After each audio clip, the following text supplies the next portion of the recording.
On Your Nerve. Ginger Minge. Bones.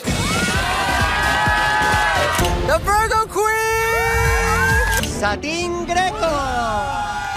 Mami Wata! Brigading ding ding ding ding, the brightest star! Hubinox! King Molasses!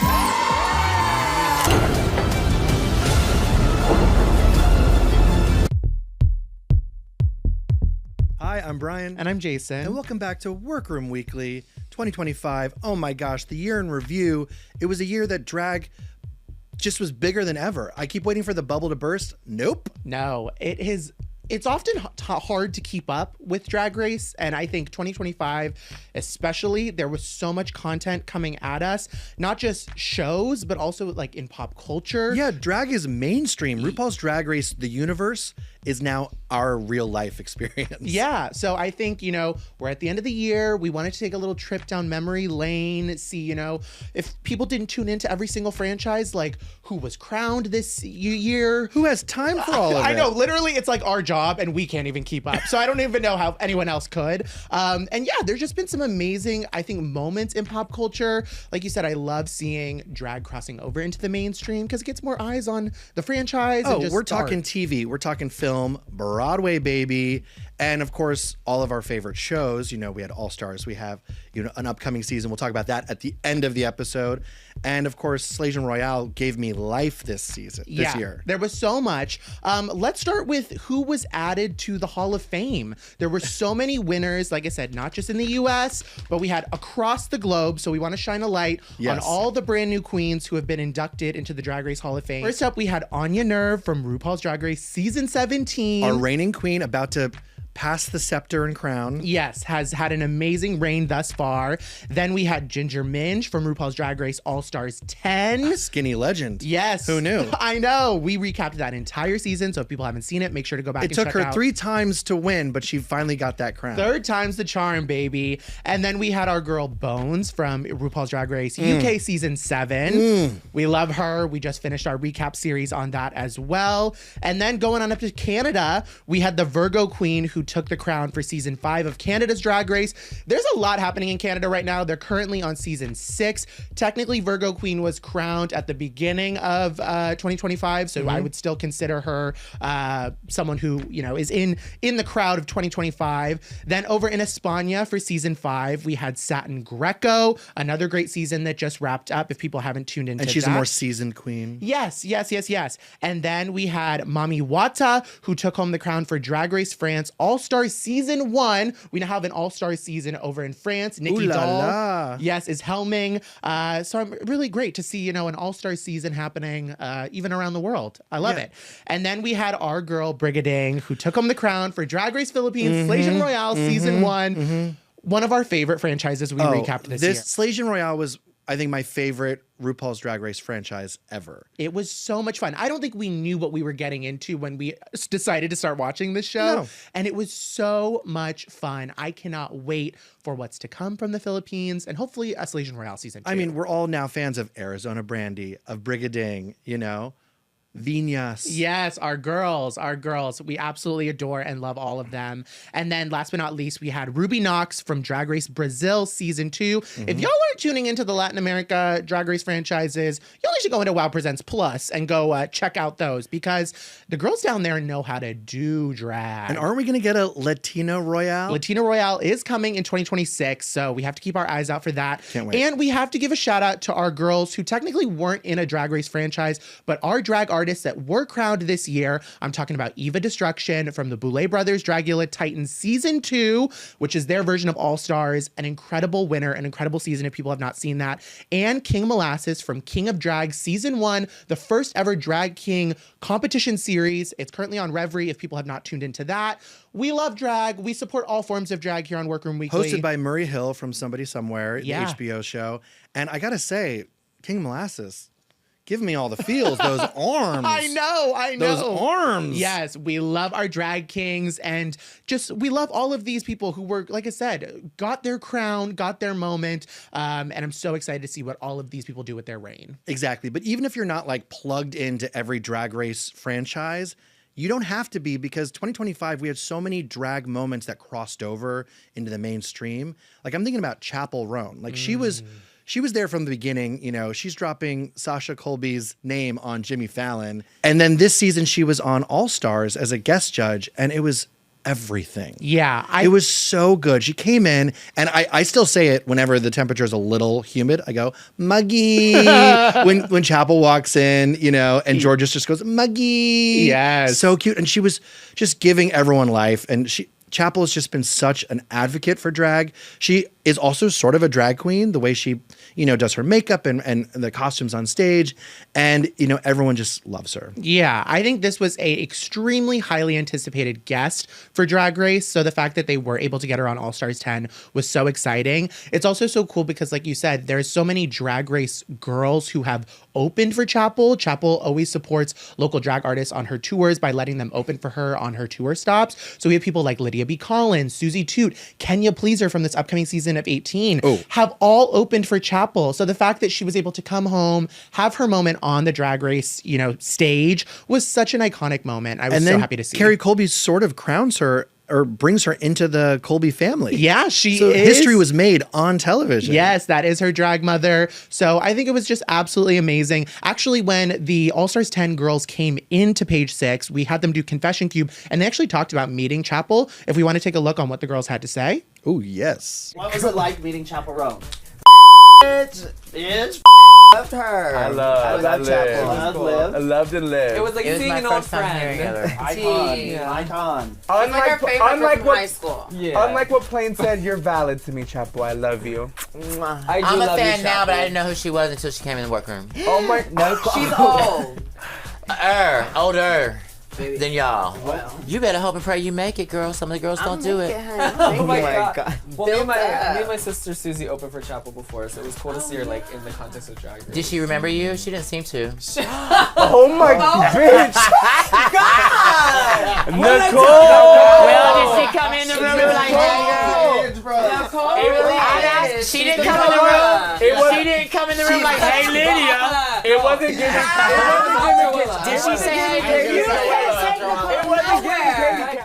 I mean, she's an icon, instant, and she's like a baby. She's what, 25, and she's already like icon status. It's just, I love Chapel. Can't wait to see what's to come from her. And speaking of icons, another great moment that I love seeing throughout, you know, the year is when our queens get to go to award shows. I feel like, you know, I always look forward to seeing them at like the VMAs, at the Emmys, and the girls turned it out this year. We got to start with, go ahead. Corey King. We got to start with the Emmys, and we got to talk about our season 17 girls being there. Specifically, Corey King as Michael Jackson walking the Emmys red carpet. So funny. I also just love it because people who don't watch Drag Race are watching like the Emmys red carpet and are being like, who is this person? Like we see it time and time again. And Corey was no exception. Absolutely obsessed. I mean, Corey has 85 different personas, you know, as we've seen through Cameo and social media. So the fact that she brought Michael Jackson to life. I mean, I went to Corey and Susie and Lydia's show, Toot Boot King, I think it's called. But Toot King. Toot King. How Yes. could I get that mixed up? It was so funny, and like the crowd was just eating it up. I mean, Corey was the only one of the three girls, I will say, that went into the crowd. It was packed, was climbing the stairs, taking selfies with everyone, was kikiing before the show and after the show. Like, Corey's a star, but knows that, like, with stunts like this Michael Jackson thing, like, she's a man of the people. And a man she is. And then another one of my favorites was Joella coming as a Labubu to the Emmys.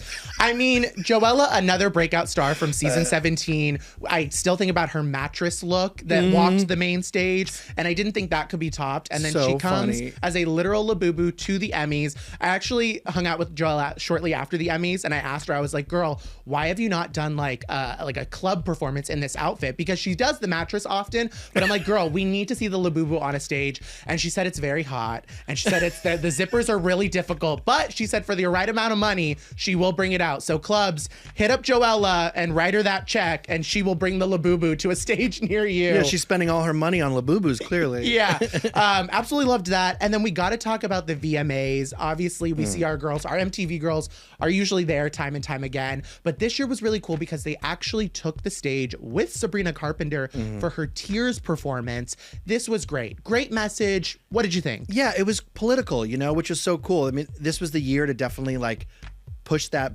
giant button. And like, I love seeing like Willem on stage. I love seeing Lexi Love up there. I mean, the crowd was eating it up, and I love the visual. It kind of looked like a 1980s New York street scene, and they're all had protest signs about trans rights and protect the dolls, and the message was so great. And on top of it all, Sabrina was giving us a Britney Spears VMAs level performance, soaking wet, ass out. I mean, the song's been stuck in my head for 6 months. Yeah, it was so great. So great to see, like you said, some girls who, a little older from past seasons. Like you said, Simone, Laganja, Estranja was on stage. So we love Laganja. Just love seeing these girls. And, to have someone like Sabrina support our drag artists and put them on a stage as big as the VMAs was so special. And I think she needed this moment because the video for Tears, while campy and fun, got some heat because Coleman Domingo's drag was sort of half drag. It was more Rocky Horror drag.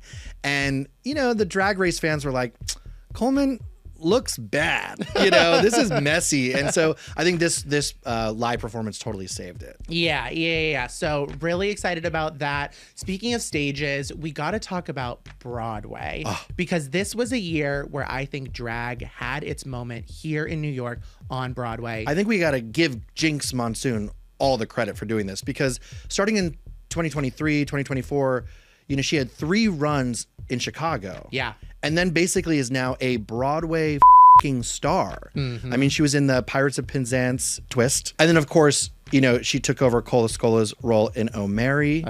Genius. Incredible. Is coming back in 2026 as Mary Todd Lincoln. Yeah. Incredible. And then in next year, we've got Jinx is going to the West End.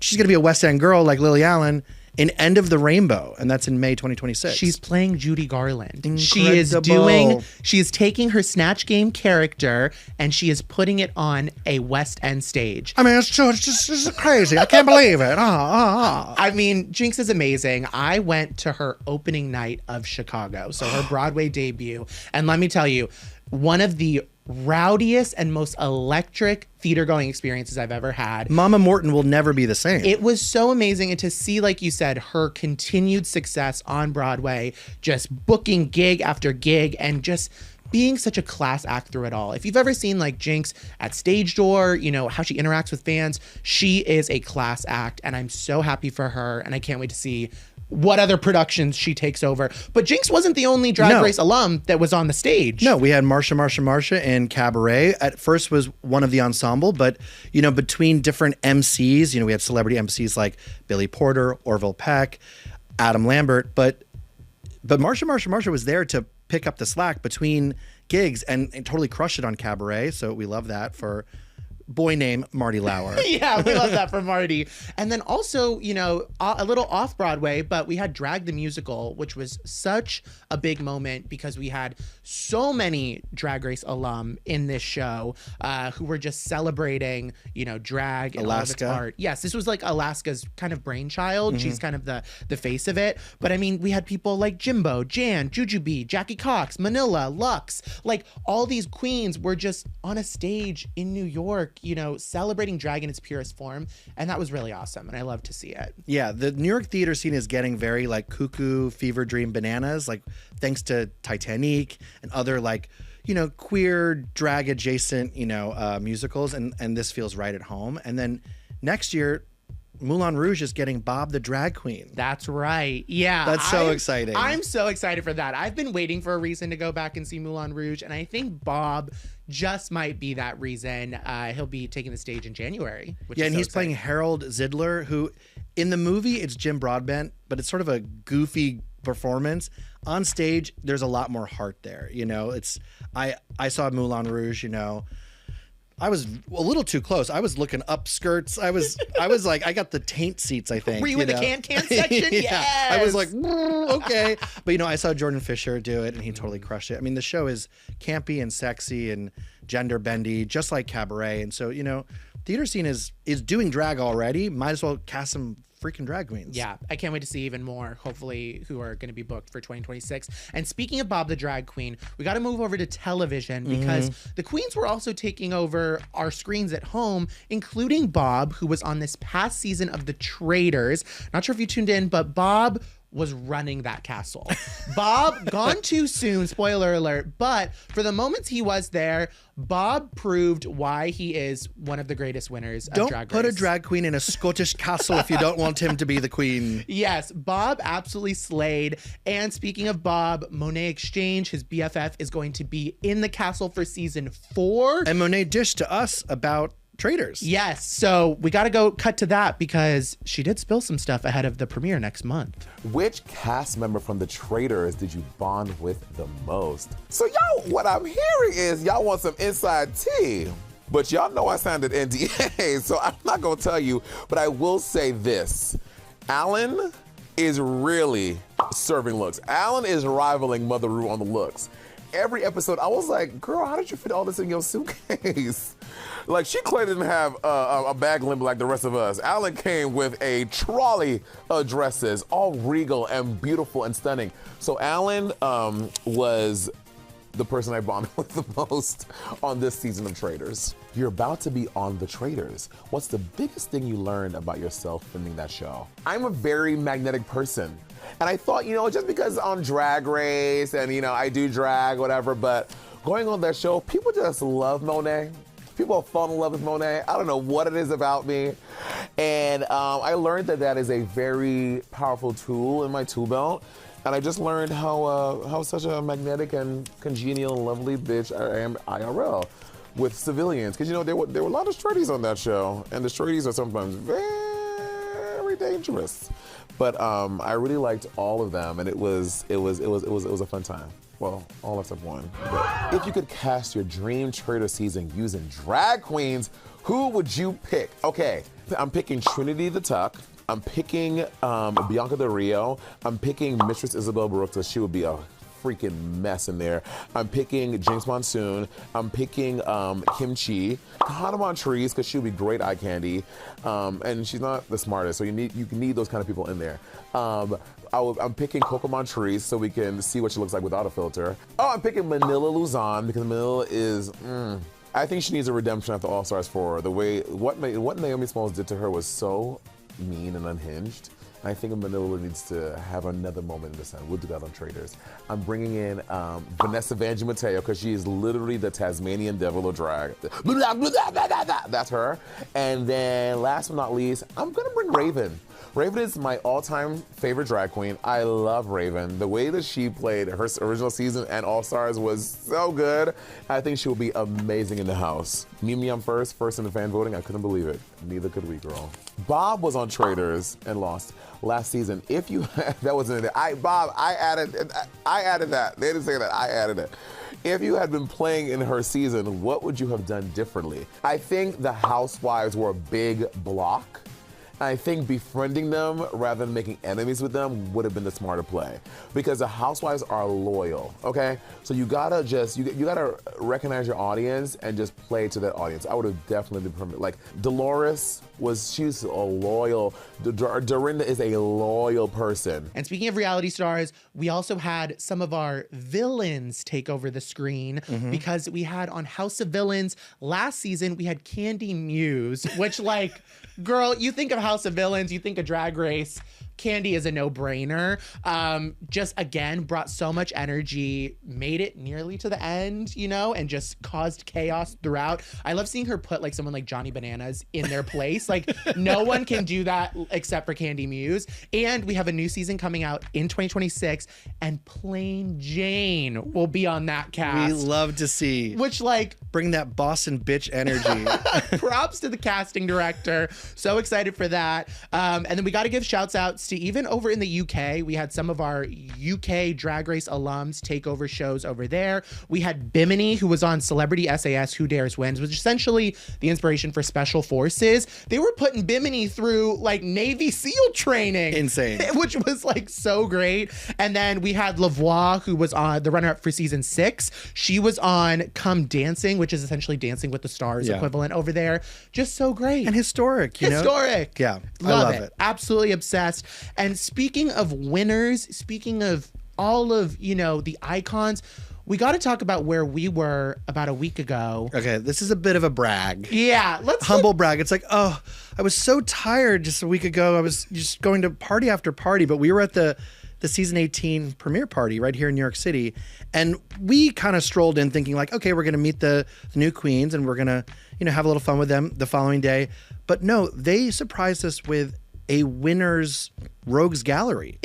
I was shocked. It was crazy. I remember us walking in and they were kind of in the middle of, you know, this presentation. And I remember being like, wait, why is Ginger here? Wait, that's Anya Nerve. Wait, that's like, you know. I mean, Anya Nerve makes sense to, Yeah. you know, to step down, but it's like, no, not only were Ross and TS there like hosting, but they had 14 past winners. 16 winners. There was 14 new queens for season 18 being there. They had 16 of them. We're talking main season of Drag Race, All Stars. This was so surreal to see in person, just because Kylie like, Sonique Love. Yes, Oh Sasha my Colby. God. Seeing Sasha Colby and Kylie Sonique Love interact In person? with like right next to us, I was like, stunning. literally. I was like, The dolls were out to play. I couldn't believe how hot they looked in person. And then you also had like, you know, in the crowd, like Drag Race, you know, not winners. Yeah. There just to eat it up. Yeah, I mean, this was just so cool because I feel like on US Drag Race, winners kind of exist in their own bubbles. We, you know, aside from like their step downs, we don't really see a lot of like interaction across. One of my favorite Drag Race moments ever is season 8. It was the season premiere mini challenge, and they essentially had to do a photo shoot with all the past winners. It was the season Bob one. And so we saw everyone pretty much from 1 through 7 there together in one room posing for like a photo. And that's just like so cool to see like the legacy of Drag Race. And obviously Drag Race has like been put on hyperdrive now. We're on 18. So like to see 16 winners in one room sharing a stage was insane. It was crazy. Was so cool to see. I mean, who were you most surprised to see like come out of the woodworks? Oh my gosh. I mean, like you said, pretty much all of the new age winners, like pretty much 10 on were there. So like I was so happy to see like Willow Pill there. I was so happy to see What Evie about our Oddly Cameroon there. queen? Yes, BB was there. That was BB what I was didn't even there. like see her at first, and I was like, BB is literally here. Like that might have been the gag. That might have been the gag because just like, and one of my favorite moments of this was when they presented the season 18 girls to the stage, they each got to walk out with a winner. So it was essentially them kind of sashaying to the stage with this legend and seeing the legends Passing that energy back and forth. and seeing the legends like bow to them was just like so cool. Aquaria looked so good. I mean, we see her around New York quite often. Yeah, but like, she kind of looked like the White Witch from, you know, Lion Witch in the Wardrobe. And she Yeah. had this like very cool look. What's funny is I asked one of the queens, I was like, so what's the backstage area like? Like there's doing the mental math, like 30 something queens. And they're like, no, they had the winners in a separate room. okay. That makes sense. That's fair. Yeah. It wasn't like a restaurant in Midtown. So I was like, how are we storing 30 drag queens in a backstage area? Yeah, the stage was not big enough for all this talent. I was gagged. But it was so much fun. It made me that much more excited for season 18. And speaking of season 18, we have so much Drag Race coming in 2026. Yes. If you guys do not know, we have pretty much a list of every single show that is slated to come out next year.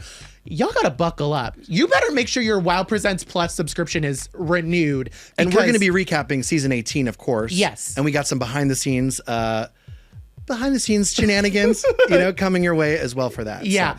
So yes, we have season 18, which is going to be premiering January 2nd. So like Brian said, we'll be recapping it. We have some exciting pieces coming before then. I mean, we've got, stick this around. is so crazy. All Stars 11, Down Under versus the World season 1, Drag Race Season 7 of Canada 7, UK 8, Holland 3, España 6, España All-Stars 2, France 4, Philippines 4. We got to watch Philippines season 4. I know. We're going to be good. plugged into that. Mexico season 3, Mexico Latino Royale season 1. We're definitely going to cover that. We got to recap that one. Yeah.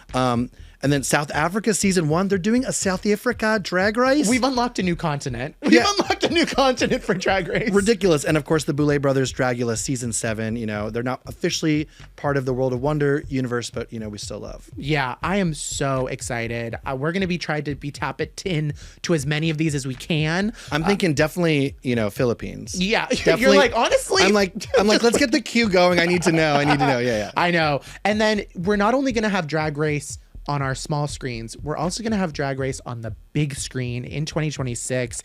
Tell us about Stop That Train. Okay, this is the first ever feature film, and it's going to be directed by Adam Shankman of Hairspray, the movie musical fame. And it's starring RuPaul, Ginger Minj, Juju B, Simone, Brooklyn Heights, Marsha, Latrice Royale, Monet Exchange. It's going to come out May 29th. It's, Memorial Day weekend. I'll be there seated. And if the title Stop That Train doesn't, you know, put you in the seats, listen to this synopsis. It's so bananas. All right. It follows best friends, Ginger Minj and Dee Dee. They're trained stewardesses who trade their dreary shifts on the stank rail for the glitzy Glamazonian Express. This is like the Polar Express with Tom Hanks. When a catastrophic stormagonza threatens to derail the high-speed trail, the duo and coach must join forces with the snobby first-class attendants. Brooklyn Heights, Marsha, Simone, of course, Simone. And then the president, Gagwell, played by RuPaul, is there to save in this wild ride of camp and comedy. President Gagwell. Literally, what do any of those words mean? I have no clue, but like you said, I'll be seated. I'll be seated for that. I'm excited. Stop that train, baby, y'all. I mean, Adam Shankman is a legit director. This is not going to be the kind of acting challenges we see on Drag Race. No. This is going to be a real feature film. I mean, he did the freaking A Walk to Remember with Mandy Moore. This man is a Hollywood film director. I know, it's getting a theatrical release. This is not going to Wow Presents Plus. Like, get your AMC A-list ready. Like, Stop That Train's going to be one of those reservations. I'm so excited. We have so much coming in 2026. Let us know what you are most excited about. Like, there's a ton of Drag Race content pulling into the station. Choo-choo! But like, what do you guys are most excited for? Because sometimes people get really onto a franchise and then drop it halfway. Like, what are you most excited about? I know everyone's kind of excited about Canada right now. I know, yeah. Season 6 is so good. I know we didn't officially recap it, but if you guys are not tapped in, go watch that. It's so good. And like you said, we'll start 18 in 2 weeks. That's right. I cannot wait. So stay tuned. We will see you guys in the New Year's, but even before that, like I said, we have some surprises coming with season 18 cast. So stay tuned here on Page 6 and Work Room Weekly. We'll see you later. Bye.